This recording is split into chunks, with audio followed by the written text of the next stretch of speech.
A picture is worth 1,000 words. അതൊരു ഇംഗ്ലീഷിലെ ഒരു പ്രോവർബാണ്. അന്നേരം ഈ ട്രേഡ് വാറിനെ ശരിയായിട്ട് ഒരു പിക്ചറിൽ കാണിക്കുന്നത് എവിടാണ്? ഈ പടം നിങ്ങൾ കണ്ടോ? 2 കണ്ടെയ്നേഴ്സ് കൂടെ കൂട്ടിയിടിക്കുകയാണ്. ഒരു കണ്ടെയ്നർ യുഎസിൻ്റെ കണ്ടെയ്നറാണ്, വേറെ ഒരെണ്ണം ചൈനയുടെ കണ്ടെയ്നറാണ്. ഇത് ട്രേഡ് വാറിൻ്റെ ഒരു എംബ്ലമായിട്ടാണ് ഞാൻ കാണുന്നത്. പല ന്യൂസ് പേപ്പറിലും പല വെബ്സൈറ്റ്സിലും പല വീഡിയോസിലും ഒക്കെ കാണുന്ന ഒരു പിക്ചറാണ്. വളരെ കറക്റ്റായിട്ട് ഇത് അതിനെ പിക്ടോഗ്രാഫിൽ വന്നിരിക്കുന്നുണ്ട്. അന്നേരം ഇതിനകത്ത് വേറെ ഒരു കാര്യം കൂടെ ഉണ്ട്. കണ്ടെയ്നർസ്. ഈ കണ്ടെയ്നർസ് അല്ലേ ഈ മൊബിലിറ്റിയുടെ ഒരു സിമ്പൽ. സാധനം ഗുഡ്സ് മൊബിലിറ്റി, ഒരു സ്ഥലത്തു നിന്ന് വേറൊരു സ്ഥലത്തേക്ക് ഗുഡ്സ് എക്സ്പോർട്ട് ചെയ്യുക, തിരിച്ചു കൊണ്ടുവരിക, ഈ വക കാര്യങ്ങൾ നടത്തുന്ന ഒരു ഇൻഡസ്ട്രി ഉണ്ട്. അതിനെയാണ് goods mobility sector.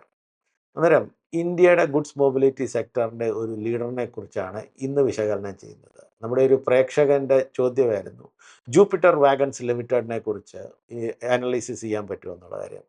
So let's get started with Jupiter wagons limited.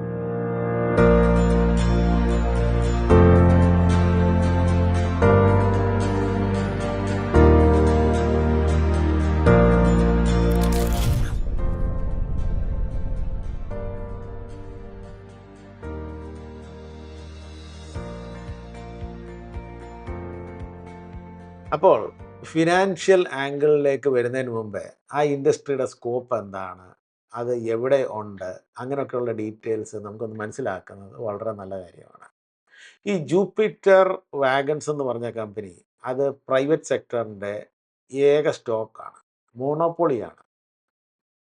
Public സെക്ടറിനകത്ത് വേറെ വാഗൺസും സർവീസ് റേക്സും ഒക്കെ ഉണ്ടാക്കുന്ന കമ്പനീസുണ്ട്.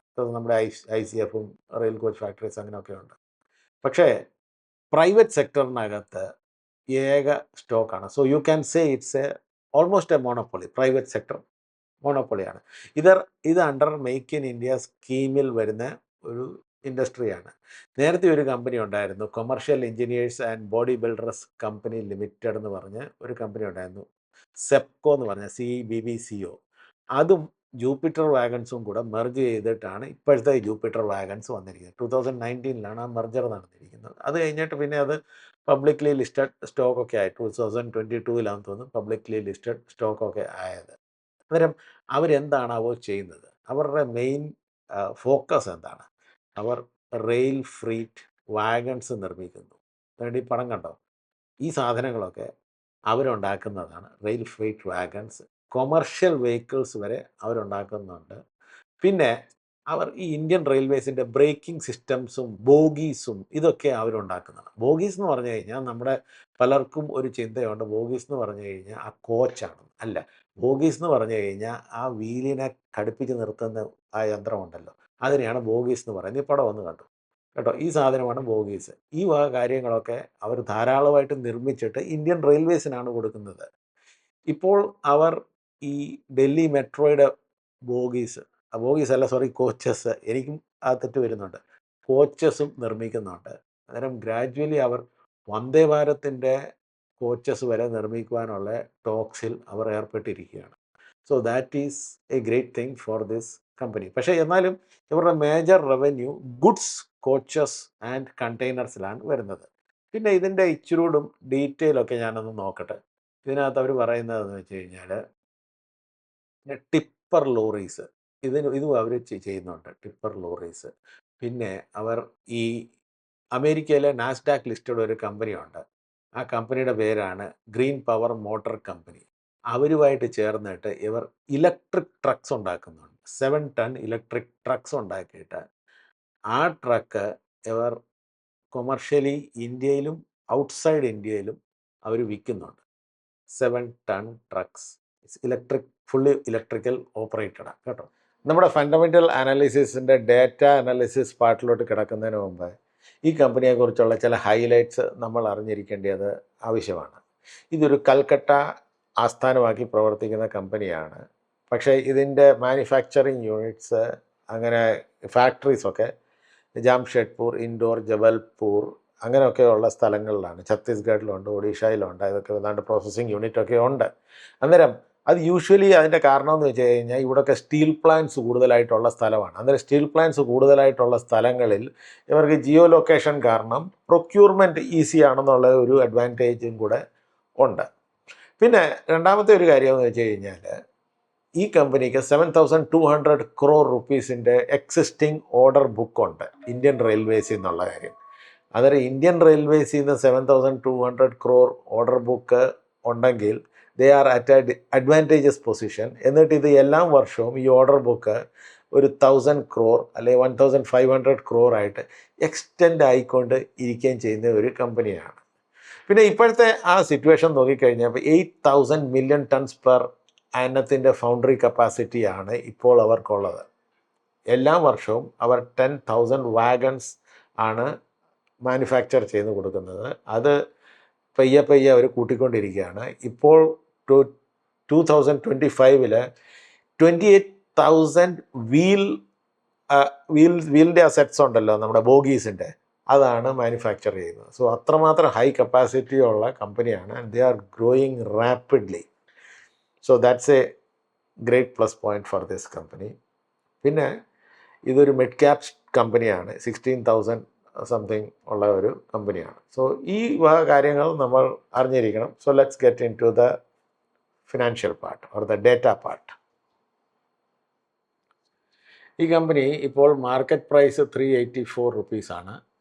ഇതിൻ്റെ ഹൈ 748 ആയിരുന്നു, പിന്നെ ലോ 270 ആണ്. സോ ഇപ്പോൾ അത് ആ ലോവിനോട് അടുത്തായിട്ട് കിടക്കുന്നുണ്ട്, ഹൈയുടെ അടുത്തായിട്ട് വന്നിട്ടില്ല. ഓഫ് കോഴ്സ് മാർക്കറ്റ് ഇടിഞ്ഞതിൻ്റെ കൂട്ടത്തിൽ ഇതും കൂടെ ഇടിഞ്ഞു പോയെന്നുള്ള കാര്യമേ ഉള്ളൂ. അതിനകത്ത് പ്രത്യേകിച്ചൊന്നും പറയാനില്ല. ഈ സ്റ്റോക്ക് പി ഒന്ന് നോക്കിക്കാട്ടെ, 42.9 ആണ്, while the industry P is 36.4. അന്നേരം ഈ കമ്പനിക്ക് ഒരു പ്രീമിയംനെസ് ഉണ്ട്. എന്നിട്ട് ROCE ഒന്ന് നോക്കിക്കാട്ടെ, 31.7 ROE 27.4. അത് നല്ല എക്സലൻറ്റ് ഡേറ്റയാണ്. ROCE and ROE. Book value 60.2 ഉണ്ട്. പിന്നെ മെയിൻലി കാണാനുള്ളത് ഡെറ്റ് ഉണ്ട്, ഡെറ്റ് കൂടുതലുണ്ട്, ക്യാഷ് ഇൻ ഹാൻഡ് കുറവാണ് കമ്പയർഡ് ടു ഡെറ്റ്.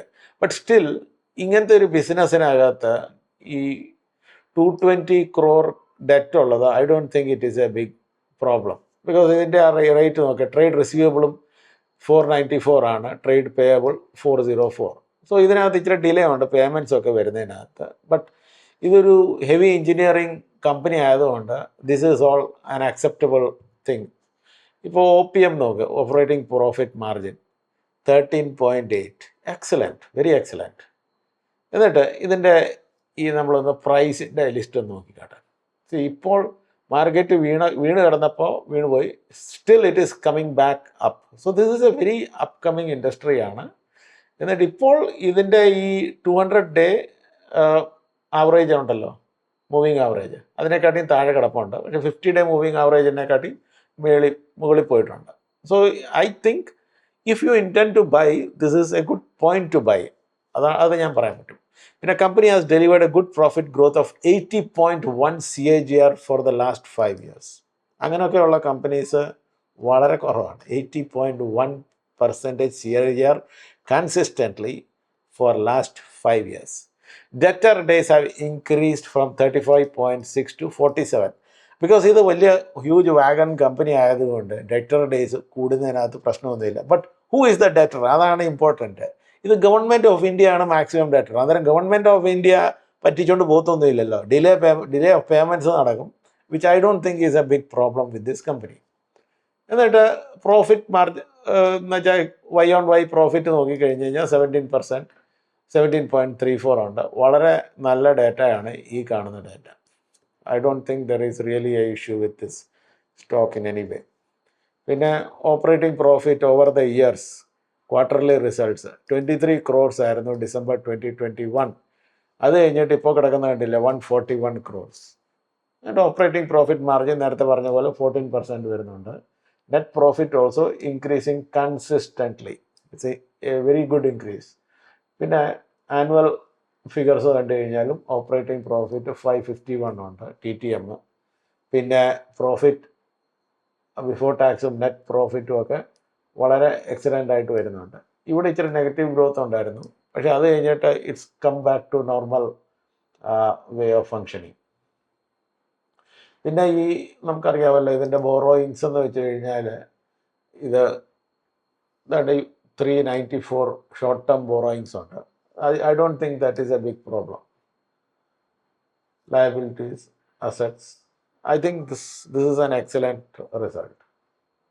പിന്നെ ക്യാഷ് ഫ്ലോസിനകത്ത് ഇപ്പോൾ ഇച്ചിരി ഒരു പ്രശ്നം വന്നിട്ടുണ്ട്. But I don't think it's a major problem ആയിട്ട് ഞാൻ കാണുന്നില്ല ഇതിന്. Okay, cash flow they have to do something better, but I think this is still okay. Debtor days നേരത്തെ പറഞ്ഞ പോലെ 47 days ആണ്. ഇൻവെൻട്രി ഡേയ്സ് 117 days ആണ്. സോ ഇത് കൂടിയിട്ടുണ്ട്. ഇറ്റ്സ് നോട്ട് എന്ന് വെച്ച് കഴിഞ്ഞാൽ നേരത്തെ 107 ആയിരുന്നു ഡെറ്റർ ഡേയ്സ്, ഇപ്പോൾ 47 ആയി. ഇത് 65 days ആയിരുന്നു ഇൻവെൻട്രി, 117 ഇപ്പം ഇൻവെൻട്രി ഡേയ്സ് ആയിട്ടുണ്ട്. Which I don't think it's a big problem. അങ്ങനെ വലിയ പ്രോബ്ലമായിട്ട് ഞാൻ കാണുന്നില്ല ഈ കമ്പനിക്ക്. പിന്നെ പ്രൊമോട്ടർ അവർ ഇച്ചിരി സ്റ്റോക്സ് വിറ്റിട്ടുണ്ട്, ബട്ട് സ്റ്റിൽ 68% അവർക്ക് സ്റ്റോക്കുണ്ട്. പക്ഷെ വേറെ ഒരു കാര്യം ഇച്ചിരി അനോമാലി ആയിട്ട് തോന്നുന്നതെന്ന് വെച്ച് കഴിഞ്ഞാൽ ഈ സ്റ്റോക്സിനകത്ത് ഈ FIIs ഭയങ്കരമായിട്ട് വാങ്ങിയിട്ടില്ല. ഇൻഫാക്റ്റ് 4.14% ജൂൺ 2024 ഉണ്ടായിരുന്നു. അത് കഴിഞ്ഞിട്ട് അങ്ങ് റെഡ്യൂസ് ചെയ്തു. പിന്നെ ഇപ്പം ഇച്ചിരി പൊക്കിയിട്ടുണ്ട് 3.86. എന്നിട്ട് DIIസും വലിയതായിട്ട് വാങ്ങിയിട്ടില്ല. DIIs ഇൻഫാക്റ്റ് ഇവിടുന്ന് നല്ലൊരു വിൽപ്പന നടത്തിയിട്ടുണ്ട് ജൂൺ 2022. ഇത് മോസ്റ്റ് പ്രോബബ്ലി ഇത് കമ്പനി ലിസ്റ്റ് ചെയ്തപ്പോൾ ഉള്ള വിൽപ്പനയായിരിക്കും. ബിക്കോസ് അത് കഴിഞ്ഞിട്ട് ഇത് സ്റ്റഡിലി ഗ്രോ ചെയ്തുകൊണ്ടിരുന്നു. പക്ഷേ ഇത് സ്റ്റിൽ ഇറ്റ്സ് അണ്ടർ 2 ആണ്. പബ്ലിക്കിന് 26.32% ഉണ്ട്. സോ ഇത് ഇച്ചിരി ഒരു കൺസേൺ ആണ്. That public is the second largest holder of the stock and FIIs and DIIs are not holding it. ഇത് ഇച്ചിരി കൺസേണിങ് ആണ്. അല്ലെങ്കിൽ ഈ ഡാറ്റ കണ്ടു കഴിഞ്ഞാൽ I think this is a very excellent stock. There is no reason for concern, because ഇത് ഒരു monopoly കൂടാണ്. അന്നേരം ഇന്ത്യൻ റെയിൽവേസിന് വേണ്ടി കൊടുക്കുന്ന അല്ലെ സ്റ്റോക്സ് ഉണ്ടാക്കി കൊടുക്കുന്ന ഏക വലിയ കമ്പനിയാണ് ഈ ജൂപ്പിറ്റർ വാഗൺസ്. ഞാനീ പറഞ്ഞതൊക്കെ എൻ്റെ പേഴ്സണൽ ഒപ്പീനിയനാണ്. ഇതൊരു ബൈയിങ്ങോ സെല്ലിങ് ടിപ്പുമായിട്ട് നിങ്ങൾ കൺസിഡർ ചെയ്യേണ്ട കാര്യമില്ല. നിങ്ങൾക്ക് വിൽക്കുകയോ വാങ്ങുകയോ വേണമെങ്കിൽ നിങ്ങളുടെ ഫിനാൻഷ്യൽ അഡ്വൈസറുമായിട്ട് കൺസൾട്ട് ചെയ്തിട്ട് പിന്നെ യോജിച്ച് തീരുമാനിച്ച് വാങ്ങുകയോ വിൽക്കുകയോ ചെയ്താൽ മതി. വീഡിയോ ഇവിടെ അവസാനിച്ചിരിക്കുന്നു. ഈ വീഡിയോ നിങ്ങൾക്ക് ഇഷ്ടപ്പെട്ടിട്ടുണ്ടെങ്കിൽ ഒന്ന് ലൈക്ക് ചെയ്യുന്നതിനകത്ത് പ്രശ്നമില്ലല്ലോ. Please share with others and also നിങ്ങൾ ഇതുവരെ സബ്സ്ക്രൈബ് ചെയ്തിട്ടില്ലെങ്കിൽ please subscribe. Till we meet again. Piece.